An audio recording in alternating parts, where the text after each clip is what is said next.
Start करते हैं अपन अगला। इससे पहले मैंने आपको मौर्य साम्राज्य की अपन चर्चा कर रहे हैं। मौर्य साम्राज्य का पहला जो साहित्यिक स्रोत थे, भारतीय साहित्यिक स्रोत, वह मैंने आपको बता दिए। अब अपन पढ़ेंगे आगे विदेशी यात्री जो भारत में आए, विदेशियों से हमें क्या जानकारी प्राप्त होती है उनके बारे में चर्चा करेंगे। और दूसरा पुरातात्विक पुरातात्विक जो स्रोत हैं उनसे एक छोटा सा वीडियो बनता है, तो इसको अपन देखेंगे, दोनों पॉइंट पर यहाँ पर चर्चा करेंगे। दूसरी बात, मैं हो सकता है मेरा वीडियो अभी और लेट आता, लेकिन मेरे कुछ प्यारे स्टूडेंट हैं, उन्होंने कहा और उनकी इच्छा के अनुसार अगर ऐसे स्टूडेंट मिलेंगे तो स्वाभाविक है कि मुझे वीडियो बनाने के लिए मजबूर होना पड़ेगा, क्योंकि मैं कभी अपने विद्यार्थियों को रुष्ट नहीं कर सकता। उनको अगर लगता है कि यहाँ जरूरत है तो फिर मैं उनके लिए तत्पर रहता हूँ। तो मेरे एक प्रिय विद्यार्थी हैं, उन्होंने मुझे इसके लिए आग्रह किया और मैंने इसके लिए इसको बनाया। ठीक है, तो कैसा लगा वीडियो ये बताना, लाइक शेयर सब्सक्राइब करना। अभी मेरा चैनल स्टार्टिंग है तो इसको ग्रोथ को आपको बढ़ाना है, देखना है, अन्य सभी साथियों को आपको बताना है। और इसमें बहुत ही अच्छी, बिना किसी लाग लपेट के बढ़िया और सबसे अच्छी जानकारी मिलेगी। मैं ज़्यादा समय भी आपका नहीं लूंगा। तो आगे अपन स्टार्ट करते हैं, विदेशी यात्रियों की चर्चा करते हैं। देखिए, पुरातात्विक स्रोतों में मैं आगे जो चर्चा कर चुका हूं आपसे, ब्राह्मण साहित्य की चर्चा कर चुका हूं। हल्की सी बात करूंगा, मैं ब्राह्मण साहित्य की चर्चा कर चुका हूं। इसके बाद में बौद्ध धर्म के जो साहित्य हैं उनकी और जैन धर्म के साहित्यों की चर्चा कर चुका हूं। ब्राह्मण साहित्यों में अपन ने देखा कि कौटिल्य राष्ट्र का अर्थशास्त्र, राष्ट्रंगिनी के बारे में हमने, कलर की राष्ट्रंगिनी के बारे में चर्चा की, पतंजलि के महाभाष्य आदि ग्रंथों की अपन चर्चा कर चुके हैं। बौद्ध धर्म के ग्रंथों की दीपदान, महावंश और दीपवंश आदि की अपन वहां पर चर्चा कर चुके हैं। जैन धर्म के भद्रभाव का कल्पसूत्र और हेमचंद्र के प्रशिष्ट पर्व की अपन यहाँ चर्चा कर चुके थे, तो मैं इसमें आपका समय नहीं लूंगा। और आगे अपन देखते हैं विदेशी यात्रियों के स्रोत। तो यहाँ पे लिखता हूं मैं विदेशी।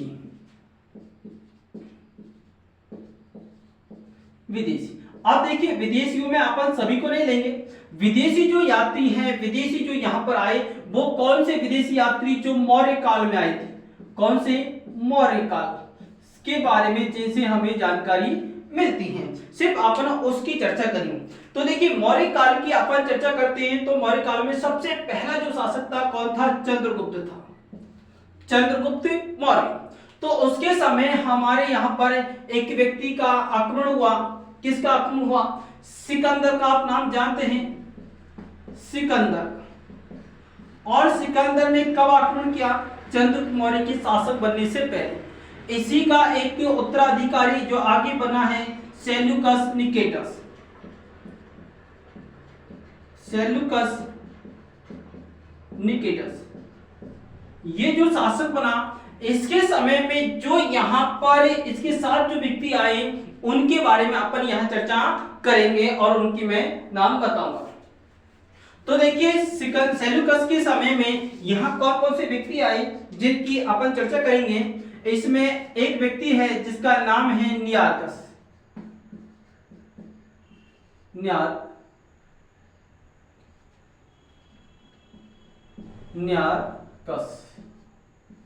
नियारकस के बाद दूसरा है एरिस्टोबुलस।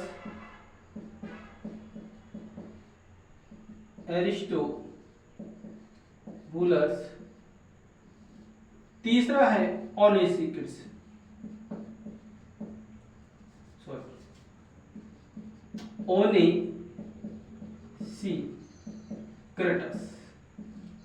ये जो तीनों व्यक्ति हैं, ये तीनों व्यक्ति सेल्यूकस निकेटस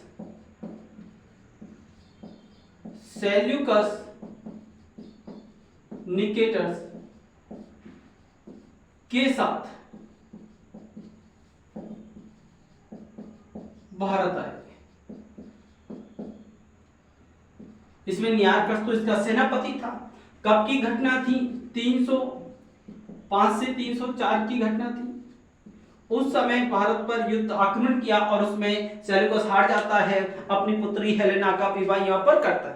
इसके साथ में एक व्यक्ति और व्यक्ति है जो इतिहास की दृष्टि से महत्वपूर्ण है। जब सेल्यूकस हारता है, इसकी पुत्री जो हेलेना होती है, हेलेना हेलेना का विवाह चंद्रगुप्त मौर्य से करता है। आर्कोसिया, एडजेडोसिया, प्रोपनिसडाई आदि क्षेत्रों को ये सेल्यूकस को दान में देता है, दहेज के रूप में देता है। और साथ में ये एक यात्री को भेजता है, इसके साथ जो दूत भेजता है उसका नाम है मेगास्थनीज। चौथा जो व्यक्ति है मेगास्थनीज,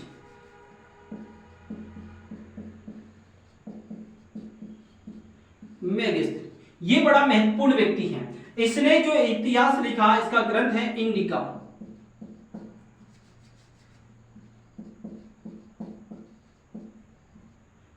इंडिका इसके ग्रंथ का नाम है, इंडिका। और देखिए ये इंडिका आज के समय में बड़ा महत्वपूर्ण है। वैसे ये इंडिका वर्तमान में है नहीं, इसने जो इंडिका लिखी है ये बड़ी महत्वपूर्ण है, महत्वपूर्ण ग्रंथ है, लेकिन वर्तमान में ये ग्रंथ उपलब्ध नहीं है।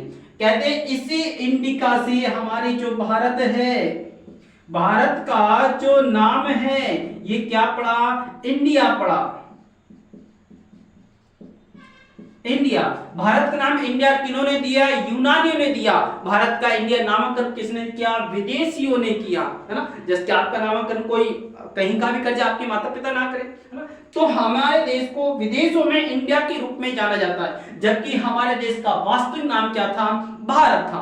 रामायण महाभारत कितने पुराने समय से अन्य राजाओं की अपन चर्चा करेंगे तो भारत का नाम आएगा, करिए वो अपना मुद्दा नहीं है। अब देखिए इंडिका से हमें भारत के बारे में जानकारी मिलती है।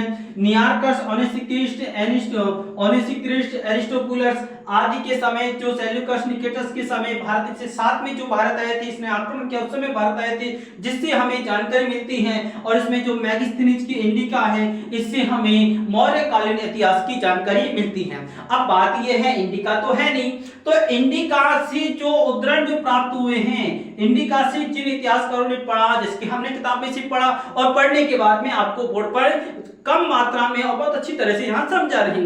इसी प्रकार उन यात्रियों ने जो इंडिका से जो कुछ पढ़ा था, उन्होंने अपनी ग्रंथ में जो लिखा, उनके बारे में चर्चा करेंगे, जिनसे हमें जानकारी मिलती है। तो इसमें देखिए अपन मेगास्थनीज के बाद में ले सकते हैं, पांचवा जो व्यक्ति है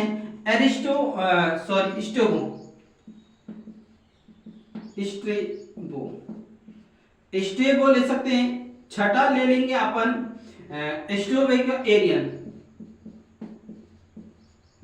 एरियन।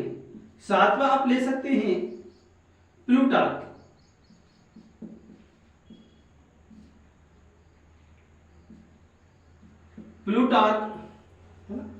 प्लूटार्क के बाद में भी आप एक आध और ले सकते हैं, एरियन, स्टेबो, प्लूटार्क और डियोडोरस। आठवां व्यक्ति डियोडोरस, आठवां डियोडोरस। तो ये विदेशी यात्री हैं जिनसे हमें भारत के बारे में जानकारी प्राप्त होती है। स्टेबो ने ज्योग्राफी लिखी थी, जिससे हमें यहाँ के बारे में जानकारी प्राप्त होती है। अब ये विदेशी यात्री जो हमें भारत की जानकारी प्राप्त करते हैं। इसके बाद में साथ में आप देख सकते हैं पुरातात्विक स्रोत, पुरातत्व स्रोत। अब जो पुरातात्विक स्रोत हैं वो कौन कौन से हैं जिनसे हमें भारत के बारे में जानकारी प्राप्त होती है। तो पुरातात्विक स्रोतों की अपन चर्चा करते हैं। पुरातात्विक स्रोतों में सबसे जो महत्वपूर्ण है, इसमें है अभिलेख। अभिलेख सबसे महत्वपूर्ण है। अब बात ये आती है गुरुजी अभिलेख है, अभिलेख जो सबसे महत्वपूर्ण अभिलेख है वो किसके हैं, अशोक के अभिलेख हैं। अशोक के अभिलेख हैं। अशोक ने अभिलेखों की परंपरा कहते हैं ईरानी शासक तारा से प्रभावित होकर की थी, लेकिन अशोक से पहले के भी भारत में जो अभिलेख लिखे हुए हैं उनसे हमें जानकारी प्राप्त होती है। और वो अभिलेख कौन सा है, जैसे कि चंद्रगुप्त मौर्य का, किसका, चंद्रगुप्त मौर्य, जिसने मौर्य वंश की स्थापना की। इसके दो अभिलेख हैं जिनसे हमें मौर्यकालीन साम्राज्य की इतिहास की जानकारी प्राप्त होती है। इसमें से जो एक अभिलेख है सोहेगोरा, कौन सा है, सोहेगोरा। अब इसको ये कहां पर है, गोरा, गो से याद रखना है, ये गो से आप क्या रख लोगे, गोरखपुर में, गोरखपुर। अब गोरखपुर कहां है, आपके यूपी में, है ना, उत्तर प्रदेश में है। इसमें जो दूसरा अभिलेख है महास्थान, ये जो महास्थान अभिलेख है ये कहां है? बोगरा। और बोगरा कहां है? आपके बांग्लादेश में, बांग्लादेश, पश्चिमी बंगाल, पूर्वी बंगाल कहते थे, ये भारत का हिस्सा है, वहां पर है। इसके बाद में जो एक और महत्वपूर्ण जो स्रोत है, हम जो इसका नहीं है, वो स्रोत किसका है? रुद्र दामन का अभिलेख।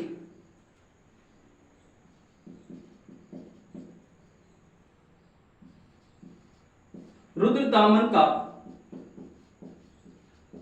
जूनागढ़ अभिलेख।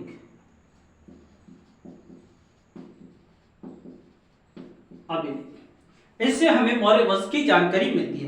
इसी अभिलेख में हमें एक साथ, इसी अभिलेख में चंद्रगुप्त, कौन? चंद्रगुप्त व अशोक,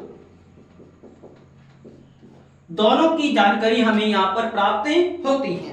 तो इसी के साथ ये दोनों प्रातः स्रोत पूर्ण होते हैं। तो अपने छोटी सी जानकारी ली। विदेशी यात्रियों के स्रोत, विदेशी यात्रियों में कौन सा है? अपने सामने नियार्कस है, जो उस समय सेल्यूकस निकेटर्स का सेनापति था। ये कौन था? सेनापति था, सेनापति के रूप में, और सिंध नदी तक आए, उसके बाद वापस चले गए। तो हमारी काल की चर्चा अपन आगे करने वाले हैं। एरिस्टोबुलस, ये उस समय यात्री था, उस समय आया था, उसने लिखा। और ऑनेसिक्रिस, ये तीनों ही सेल्यूकस निकेटर्स के साथ में आए थे। करीब 305-304 की घटना थी। इनसे इसका जो पिता था, इससे पहले सिकंदर जो था, सिकंदर कब आया था? वो 326 ईसा पूर्व में। और इसको भी क्या लगाना है आपको? ईसा पूर्व लगाना भाई, है ना, भूल मत जाना। ऐसा मतलब ईसवी कहीं लगा दे तो ईसवी की नहीं है, ये ईसा पूर्व की घटना है। मौर्य साम्राज्य की घटना कब की है? ईसा पूर्व की, जिसका मैं समय आपको बता चुका हूं। उसका मौर्य काल का समय कितना बताया मैंने आपको?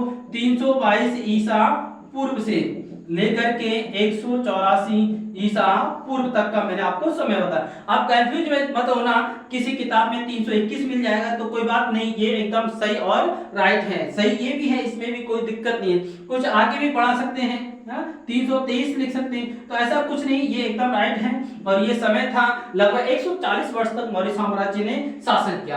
आगे मैगस्थनीज की देखते हैं। मैगस्थनी बड़ा महत्वपूर्ण है, इससे भारत में रहा था और भारत की इसने बहुत अच्छी जानकारी इंडिका में लिखी, जो वर्तमान में गायब है। और इसी से जो प्राप्त किया हुआ स्रोत है वो स्ट्रेबो, एरियन, प्लूटार्क, डियोडोरस आदि ने लिखने का प्रयत्न किया, लिखा है। और इनसे हमें, इनके ग्रंथ हमें वर्तमान में मिलते हैं, उनसे हमें भारत के बारे में जानकारी प्राप्त होती है। प्राकृतिक स्रोतों की बात की तो अपन ने सबसे महत्वपूर्ण है अभिलेख। अशोक के अनेकों अभिलेख हैं, जिनसे यह बैराट का अभिलेख आदि से हमें जानकारी प्राप्त होती है। उससे पहले के जो अभिलेख हैं, चंद्रगुप्त मौर्य के अभिलेख हैं, सोहे गोरा अभिलेख है। गोरा से याद रखना है, गोरखपुर में यह अभिलेख है, गोरखपुर आपके उत्तर प्रदेश में है। दूसरा है महास्थान अभिलेख। महास्थान अभिलेख जो है बोगरा में है। बोगरा कहां पर है? आपके बांग्लादेश में स्थित है। उसके बाद जूनागढ़, रुद्रदामन का जूनागढ़ अभिलेख है, जो गुजरात में है।